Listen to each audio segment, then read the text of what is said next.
안녕하십니까. 더불어민주당 서울시장 후보 경선에 도전하고 있는 우상호 의원입니다.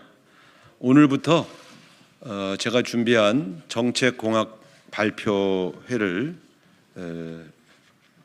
시리즈별로 계속하도록 하겠습니다. 먼저 부동산 정책에 대한 종합계획 발표를 오늘 하고요. 이어서 내일 또 부동산 정책 제2탄 이렇게 이어서 두 번에 나누어서 부동산 정책 공약 발표를 하도록 하겠습니다. 재개발, 재건축, 용도지역 지정, 층고 제한 등 정비 사업과 관련된 그 사항들은 서울시장이 권한을 행사하도록 이렇게 법으로 규정되어 있기 때문에 이 부분과 관련된 서울시장 후보로서의 입장을 밝히려고 합니다. 크게 보면 분야는 6개 분야에 해당되고 있습니다. 그러면 준비된 입장문을 발표하도록 하겠습니다. 지금의 시대 정신은 불평등과 격차 해소입니다. 우상호의 부동산 정책도 불평등과 격차 해소에 그 방점이 있습니다.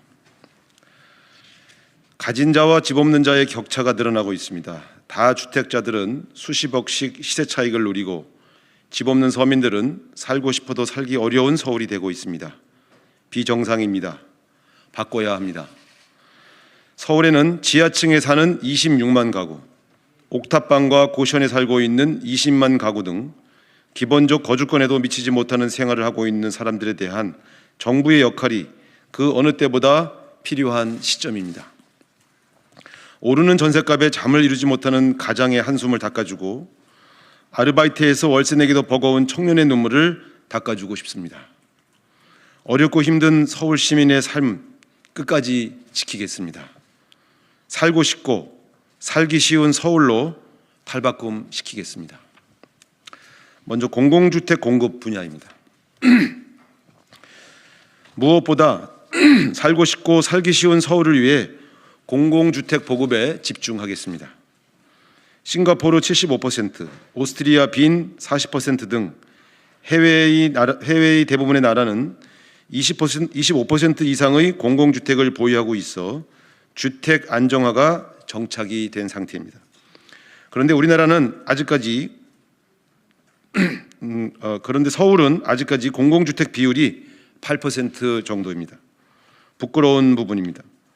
공공주택의 가격 안정화를 통해 민간 시장의 급격한 가격 상승을 제어하도록 하겠습니다.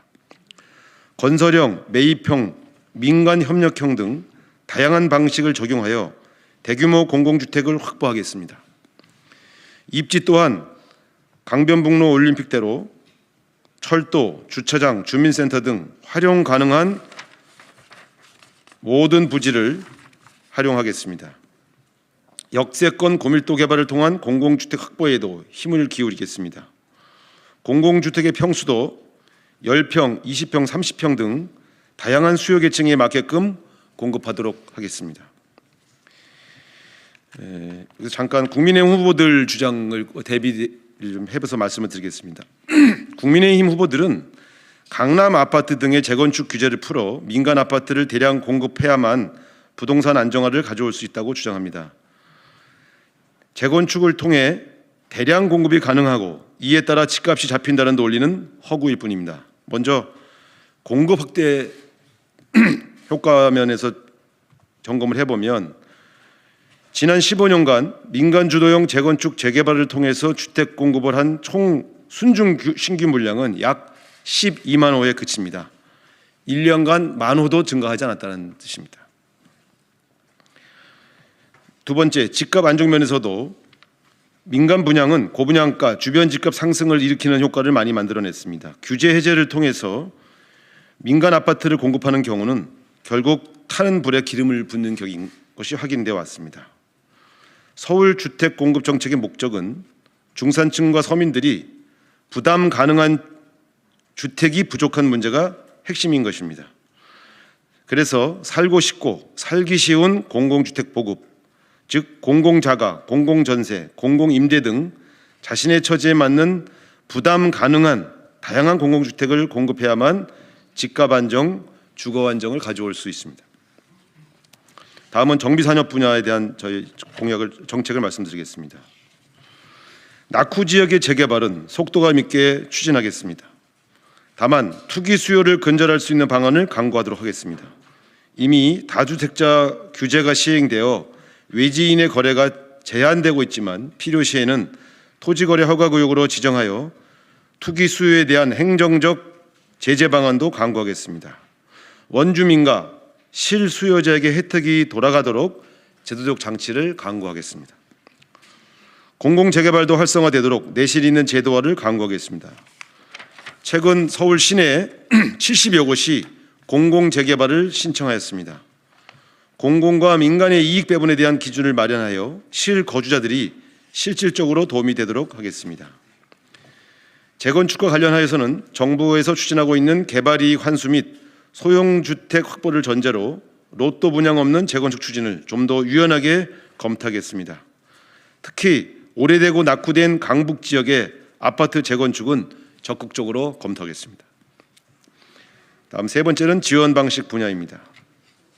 지금까지 주택사업의 지원 방식은 주로 공급자 지원제도였습니다.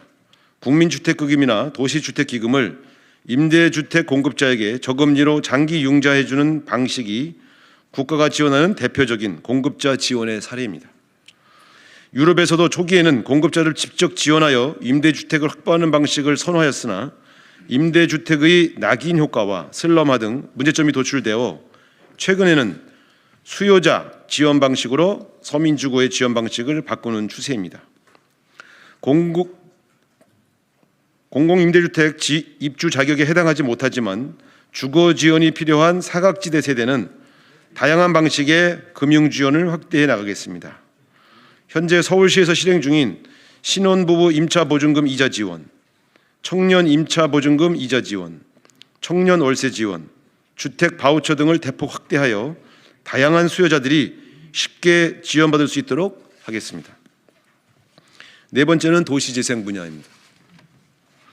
서울에서의 도시재생은 주거지 재생으로 출발하였습니다. 이명박 시장 시절 뉴타운 정책을 시행하면서 재개발 지역이 과다 지정되어 주민 갈등이 극한에 달했습니다. 이에 다수의 지역에서 주민 스스로 해제를 결정하였고 재개발에 대한 대안으로 도시재생을 추진하게 되므로 도시재생이 품고 있는 보존, 정비, 개발 세 가지 중 처음부터 개발은 배제하고 보존 및 소규모 정비에 국한하여 재생을 진행하게 되었습니다. 도시재생은 주거지 재생뿐만 아니라 산업시설, 쇠퇴지의 경제회생, 노후시설의 회생 등을 포함한 포괄적이고 종합적인 개념임에도 주거지 재생만을 도시재생인 것으로 잘못 인식하고 있으며 주거지 재생 과정에서도 개발을 배제한 재생을 추진함으로써 체감도 및 주민 만족도가 낮은 것도 사실입니다. 이에 기존에 추진해 오던 경제, 문화, 역사, 산업 도시 재생은 적극적으로 계승하고 발전시키고 보다 많은 공공지원을 추진하겠습니다. 다만 주거지 재생은 전체 지역의 일정 부분은 재개발을 허용하여 이익의 일부를 자녀 재생 지역에 투자할 수 있는 제도를 만들겠습니다. 일명 도시재생 2.0을 추진하겠습니다. 마지막으로 도시계획 분야입니다. 도시는 살아있는 유기체입니다. 성장이 다한 곳은 낙후지역으로, 그동안 낙후된 지역은 새로운 활력으로 재개발되는 등 스스로 진화를 합니다. 주거, 상업, 공업, 녹지지역의 용도지역도 시간의 변화에 따라 각기 다른 모습으로 변모합니다. 이에 서울시 도시계획제도도 그곳에 살고 있는 사람들의 바램과 꿈을 담을 수 있도록 일정 기간 단위로 재정비하도록 법령에도 규정하고 있습니다. 그동안 도시계획은 주거지역에는 아파트만, 상업지역에는 상업시설, 공업지역에는 공업시설만이 들어설 수 있도록 획일적인 용도지역 제도를 적용해 왔습니다. 이제는 융합 용도를 통한 복합 개발을 고려해야 할 시점입니다. 코로나로 인해 주거, 상업, 업무 등이 한 곳에서 이루어지는 컴팩트 시티, 즉 복합 용도 개발의 욕구가 커지고 있는 것입니다. 서울시장의 권한을 10분 발휘하여 복합 개발이 가능하도록 융합 용도 지역을 지정하고 확대해 나가겠습니다. 도시계획상의 핵심 이슈를 할 수 있는 35층 층고 제한은 좀 더 유연하게 다루겠습니다. 층고 제한을 푸는 대신에 공공주택 기부 체납 등 공익과 사익을 조화롭게 하는 사전 협상 제도 등을 10분 활용하여 융합 개발이 가능하도록 하겠습니다. 심화되고 있는 불평등과 격차를 해소하는 부동산 정책으로 서울 시민의 삶을 끝까지 지켜내겠습니다. 제가 오래전부터 주장을 해왔습니다만 전월세에 살고 있는 서민들에게는 아무리 보아도 전월세 상한제의 전면 시행이 필요하다는 저의 소신은 변함이 없습니다. 이건 법과 제도를 바꿔야 되는 문제라 서울시장의 권한은 아닙니다만 동료 의원들과 상의해서 이 관련된 법안도 제출하도록 그렇게 하겠습니다. 현재 계약갱신 청구권 행사를 통해서 계약 만료가 되는 분들의 75% 정도가 이 계약갱신 청구권을 행사해서 5%의 낮은 인상률의 혜택을 보고 있는 것이 또 하나의 성과입니다. 이것을 부분적으로 시행하다 보니까 풍선 효과로 일부 신규 전세에 입주하시는 분이거나 혹은 이런 분들에 한해서 전세값이 급등한 그러한 문제점이 발견되었기 때문에 이 문제에 대한 저의 소신도 곁들여 말씀을 드렸습니다. 네, 이상입니다. 오늘은 종합적인 대책을 말씀드리고요. 내일 이어서 두 번째 부동산 관련 공약도 말씀드리도록 하겠습니다. 앞으로 저는 오전에 1년에 제가 준비한 정책 공약 시리즈를 쭉 발표함으로써 준비된 서울시장 후보 우상호의 면모를 가감없이 말씀드리도록 그렇게 하겠습니다. 서울시장 경선은 이미 시작되었습니다. 감사합니다.